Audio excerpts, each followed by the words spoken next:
ជំរាបសួរបងប្អូនទាំងអស់គ្នានៅពេលនេះដែរខ្ញុំបានដកស្រង់អត្ថបទមួយដែលលោកបណ្ឌិតគិនភាបានលើកឡើងទាក់ទងនឹងប្រជាពលរដ្ឋខ្មែរទាំងអស់ជំពាក់គុណកងវីរៈកងទ័ពដោយលោកលើកឡើងថាគ្មានការឈឺចាប់ណាខ្លាំងជាងការឈឺចាប់ដែលប្រទេសជាតិត្រូវសត្រូវឈ្លានពាននោះទេមានរឿងរ៉ាវជាច្រើនដែលខ្ញុំចង់សរសេរប៉ុន្តែខ្ញុំគិតថារឿងរ៉ាវទាំងនោះវាបានដក់ជាប់យ៉ាងជ្រៅក្នុងក្រអៅបេះដូងនិងមនោសញ្ចេតនារបស់ប្រជាជនខ្មែរគ្រប់រូបរួចស្រេចទៅហើយខ្ញុំសូមបង្ហោះរូបថតប៉ុន្មានសន្លឹកនេះឡើងវិញដែលខ្ញុំយកចេញពីបណ្ដាញសង្គមដែលបងប្អូនយើងបានបង្ហោះរួចស្រេចទៅហើយតាមរយៈរូបថតប៉ុន្មានសន្លឹកនេះខ្ញុំនិងប្រជាជនខ្មែរគ្រប់ស្រទាប់វណ្ណៈនិងគ្រប់និន្នាការនយោបាយទាំងអស់ក្នុងនិងក្រៅប្រទេសសូមសម្ដែងនូវការដឹងគុណដ៏ជ្រាលជ្រៅនិងជំពាក់គុណដ៏សែនធ្ងន់ចំពោះបងប្អូនវីរៈកងទ័ពដ៏អង់អាចក្លាហានដែលបានលះបង់សាច់ស្រស់ឈាមស្រស់និងពលីជីវិតដើម្បីការពារទឹកដីនិងប្រាសាទបុរាណជាមរតកដូនតាខ្មែរយើងប្រជាជនខ្មែរគ្រប់ស្រទាប់វណ្ណៈនិងគ្រប់និន្នាការនយោបាយចងចាំជានិច្ចចំពោះវីរភាពនៃការលះបង់និងពលីកម្មដ៏ធំធេងមិនអាចកាត់ថ្លៃបានរបស់បងប្អូនកងទ័ពដ៏អង់អាចក្លាហានរបស់យើងតាមរយៈការតស៊ូប្រយុទ្ធសត្រូវឈ្លានពានរយៈពេលកន្លងនេះយើងបានមើលឃើញយ៉ាងប្រឆាំងនៅមហាសាមគ្គីជាតិនិងឯកភាពជាតិនៃមហាគ្រួសារខ្មែរទាំងអស់ក្នុងសមរភូមិនិងសមរភូមិក្រោយនិងទាំងក្នុងស្រុកនិងក្រៅស្រុកដែលមិនធ្លាប់មាន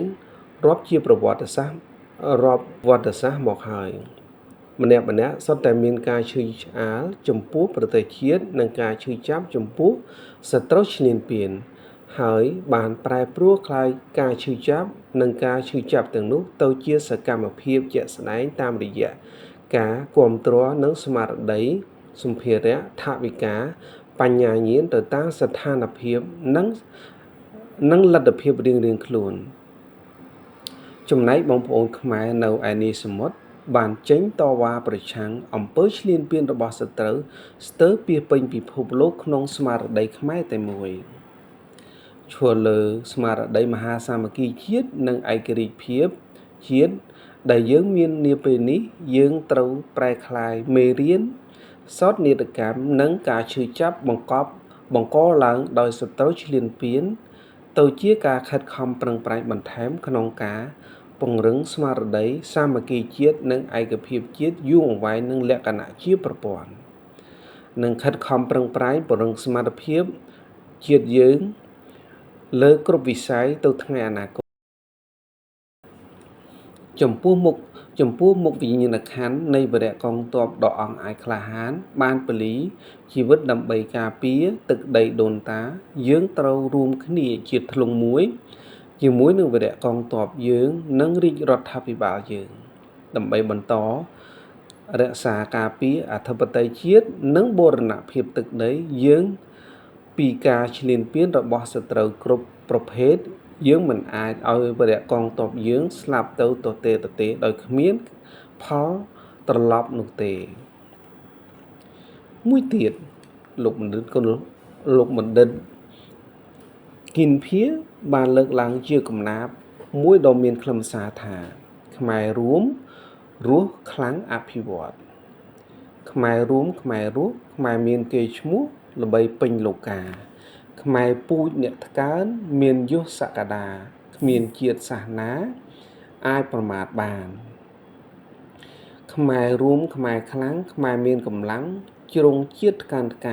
ការពារទឹកដីព្រៃព្រៃភូមិឋានរស់សុខក្សេមក្សាន្តមានសុខសរសើរខ្មែររួមភិវឌ្ឍទីក្រុងជនបទរាជរដ្ឋបុរីស្គាល់សេដ្ឋកិច្ចជាតិជឿនលឿនរាល់ថ្ងៃឲ្យស៊ីវិល័យទាន់លោកនិយមនឹងហើយគឺជាការលើកឡើងរបស់លោកបណ្ឌិតគិនភាមានអត្ថន័យ ជ្រាលជ្រៅបងប្អូនជនរួមជាតិខ្មែរដែលយើងបានឆ្លងកាត់នៅភ្លើងសង្គ្រាមនេះដ៏គួរឲ្យខ្លាចហើយគួរឲ្យសំណោះចំពោះវីរៈកងទ័ពដែលបានលីជីវិតសម្រាប់ជាតិមាតុភូមិរបស់យើងដូច្នេះហើយសង្ឃឹមថាបងប្អូនទាំងអស់នឹងពលីការប្រើប្រាស់ទំនិញចោលដែលដឹកមកពីប្រទេសសៀមបើបងប្អូននៅតែប្រើប្រាស់បងប្អូនគួរគិតដល់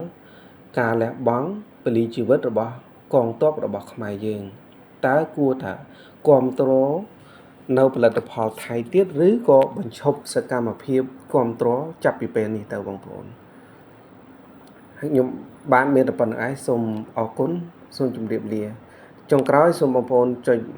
រូបកណ្ដឹង Subscribe